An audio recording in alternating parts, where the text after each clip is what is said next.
We're thrilled that you're taking part in our Primary Bright Stars programme. Here at the centre, we try to ensure that we provide everyday leadership opportunities, and that starts at primary age and goes right the way through to retirement.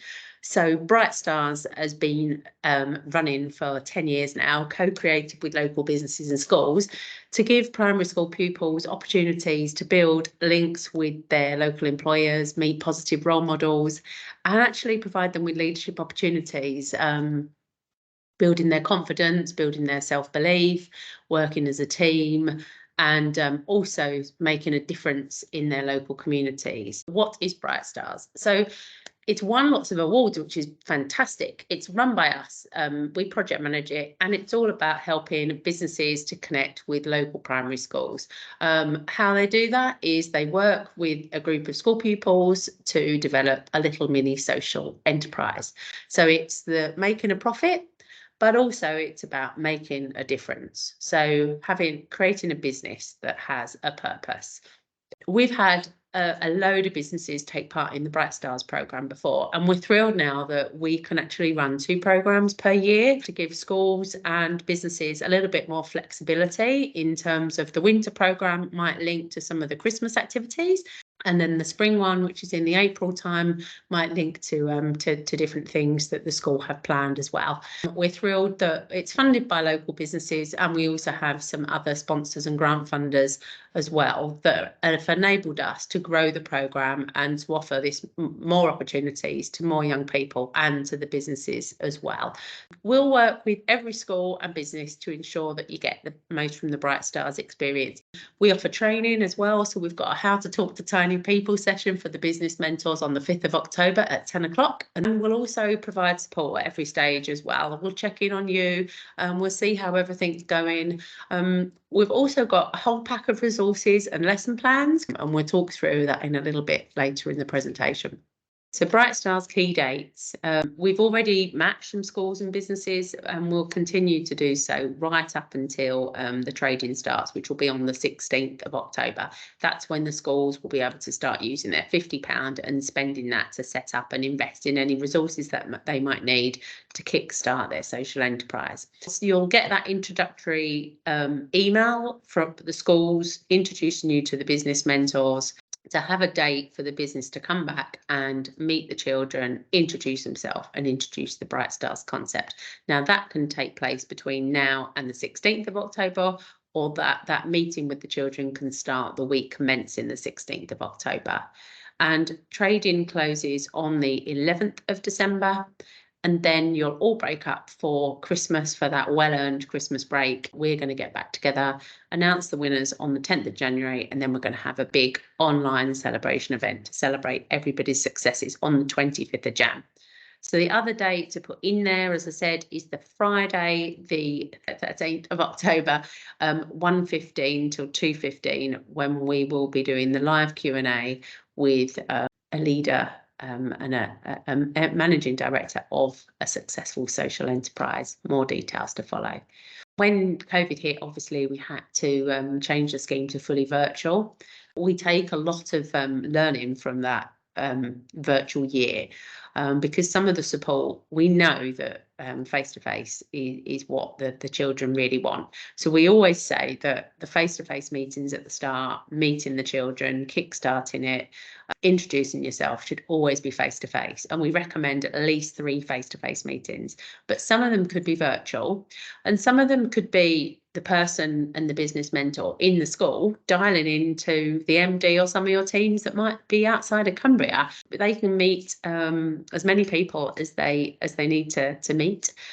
So we recommend a bit of a blended approach. Obviously, if you want to go into the school face-to-face every week, that's fantastic, but it might not always be possible. Sometimes it might be quite front-loaded in terms of helping the children brainstorm ideas, get a little business plan together, maybe get in roles, do a marketing plan, and then some of the other stuff might just be checking in to see how it's all going, or if they've got an event or a coffee morning, or they're making something, going along and getting stuck in and helping them out.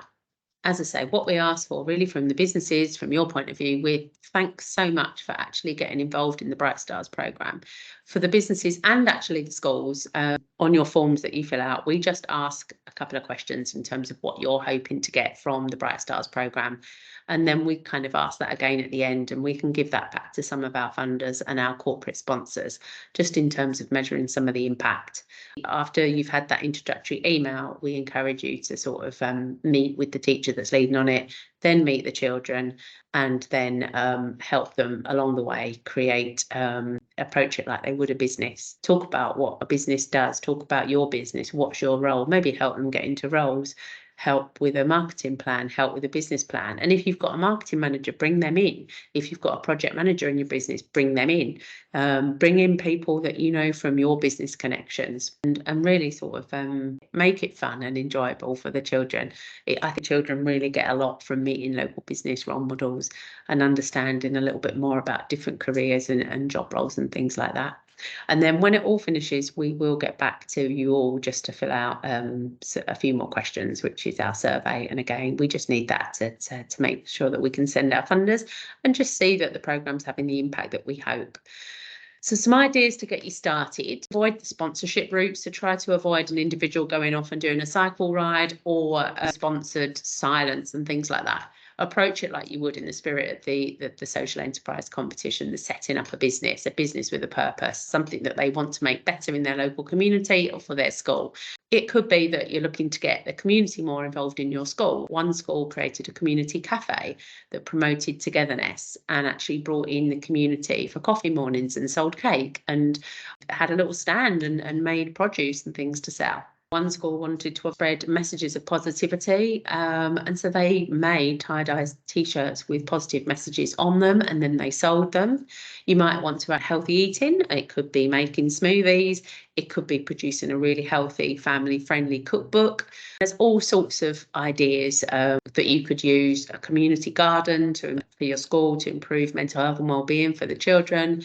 The craft boxes, the bird boxes, hampers for the community, spreading kindness, all of those things, addressing loneliness. It could really, really be anything, and it's got to be manageable for your school as well. So we have, as I said before, resources and lesson plans that will help our business mentors. If you've never been into a primary school before, do not worry. These lesson plans are really easy and really simple. And you will have a link and a password to access those resources on the website page.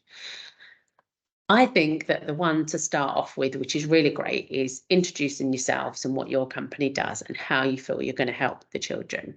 Then I think even before actually you get into what is a business and what is a social enterprise and things, then sometimes to kickstart it, just getting some post-it notes and brainstorming with the children some of their ideas, what they might want to do in terms of a business, in terms of if their business is raising money for charity, then what charity, or if it's to make a difference in the local community, what might that be?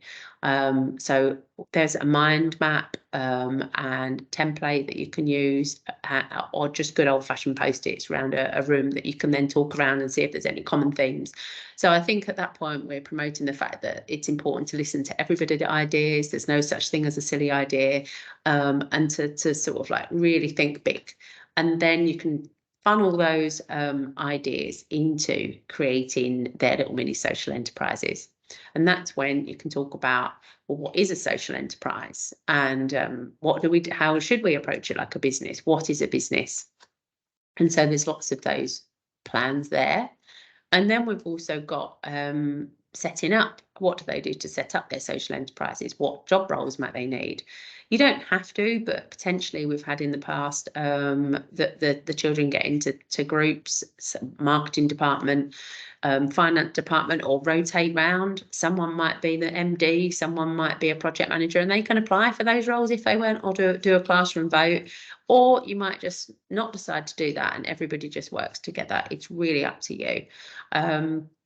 But we've got a plan for that in terms of how to put all those ideas and create those and put those into a business plan, thinking of marketing, thinking of finance, thinking of roles they might need and skills, thinking about how they're going to manage that money as well. Then there is the session and the template on the managing the money, and there's also one on marketing. So again, there's one on how to raise awareness of what they're trying to make better in their local community or for their school. They might have, there's videos on our website as well. They might want to design a logo, and you might want to raise more money by opening that out to the whole school, and then the children decide on what the best logo is, and it's £1 to enter, for example. They might have a USP. So ours is to develop Cumbria's leaders for today and tomorrow. That's our mission statement, because we believe better leadership equals better lives for everybody. So the children might decide to have a mission statement or a tagline that they want to use, or give themselves a name. But how are they going to do that? How are they going to raise awareness? Are they going to use Facebook? Are they going to use press? Are they going to talk to local businesses? So again, somebody from the organisation can come in and help them with that. And there's some plans along the way. You might not want to use those plans. That's fine. Again, if you've got infant school children, you're not going to necessarily, and tiny children, you're not going to sit down and do very detailed business plans, and we don't expect large spreadsheets and lots of detail, but it starts to just help the children approach it like they would a business and really understand how businesses sort of work. As I said before, weekly school updates are what we ask for from a competition element of things. If you don't want to be included in the competition element, that's fine, just as long as we know that at the start and we don't expect to see any updates. Obviously, if we don't see any updates, then we will contact you and just check that everything's okay. But we will provide you with the schools with a username and a login password. And at the very end of week 8, we do ask that you produce a little 2-minute film that the pupils can do and what they've learned, and also what they did, and we will use that at the celebration event potentially. These are the prize categories though. So best demonstration of being a great communicator, best example of staying positive and resilient, best social enterprise, business idea, best example of teamwork and collaboration, most positive long-term impact that this potentially might have, best example of leadership, best business plan, best example of community engagement, best marketing idea, best example of technology use, most profitable social enterprise, and best logo. We ask that the children actually just tick what prize categories they would like to be considered for. And you can have a think about that as a school, and really then focus on telling us more about the why and what you've done, and highlighting that for our judges. We're thrilled that we've had some other funding we have our commercial partners. The Bright Stars has always been funded by local businesses because it was co-created with them, but we've also had some grant money, which just means that we can actually grow the scheme in other areas like Carlisle and Wigton and Penrith, where maybe we haven't had the uptake before. And we can also run those 2 programs based on feedback from the schools and the businesses who just wanted a little bit of greater flexibility. And we want to keep the program manageable as well. Yeah, thank you to the Cumbria Community Foundation and the Beebe Family Fund, the Cumberland Education Foundation Fund, Genesis Homes Community Fund, Hurdy Fund, the Evening Hill Grassroots Fund, and the Oldswater Trust Fund as well. And then we've got our Allerdale GDF funding through the community partnerships, and that will see us working with focusing on schools working in those areas and partnering them with micro businesses, charities, third sector groups who might find our funding model a barrier to engagement. So that's what we're using the grant funding for. And then we're also thrilled to have some funding from NWS, which used to be known as LLWR. And again, we can focus in on developing and growing the programme and offering that opportunity to more schools in their area in a 15-mile radius of their site. So we're focusing on sort of Millom and Egremont and Cleatamore. And again, working with some of those smaller businesses that might find funding a little bit of a barrier to participating. And obviously, it's quite... with BAE sponsorship in the south, we've managed to grow the scheme down there, and they've joined companies like Oxley's who have funded it for many years to offer more schools in Barrow and South. and we continue to get our corporate partners as well in West Cumbria. So we've always worked for many years with West Cumbrian schools. So we're just thrilled to be able to open it out because for us, we work county-wide. That is our mission. That probably feels really, really long. Ultimately, we don't want you to be stressed in any way with Bright Stars. It's got to be manageable for the school. Like I've said, it can be as full on or as light touch as you want. The businesses, you've got those resources there. We hope that you find them useful. But if you've done this before or you feel confident and you've got your own ideas, that's also okay. You've got 8 weeks. It will fly by, so you probably will. And just find the right support that works for you in terms of the school and the business as well. And from a business point of view, bring in people that can help you. Maybe it's people outside your business even. We also find it's a great development opportunity for graduates and apprentices as well. And with the fact that we've got all the lesson plans, it can be really easy and it can build confidence as well. And actually, if the volunteers are a little bit younger, then the primary school pupils actually can relate to them. But ultimately, we want this to be fun. So it's got to be fun for the children as well. And we've seen over the many, many years of running this, the difference and the impact that this has on the children can often be life-changing. We see them growing in confidence, so their aspirations are growing, they're dreaming just that little bit bigger. And hopefully, we hope that the framework of Bright Stars will just help you to continue those social enterprise ideas and maintain those links with the businesses. Finally, one thing that I should just say at the end is that how you manage that money. So at the end, you get to keep the £50 seed funding. We don't want it back. And at least half the money that you raise goes back to, if it's a charity the children decide to raise money for, goes to that chosen charity. And we really do encourage you to reach out and get them involved in the projects and things. Or half of that money goes back into kind of that purpose, that social enterprise, continuing to develop that community garden, for example, or into promoting healthier eating within the school, whatever that might be. And half of it can be kept for the school, and sometimes the teachers will leave the children to decide what they spend that money on. But yeah, just have fun. If you've got any questions or queries, then please just don't hesitate to get in touch with myself or my colleague Hazel, who you would have also got some emails through from, who's project managing the programme. And just we hope that you have an absolutely fantastic experience with our October Bright Stars programme. So thank you.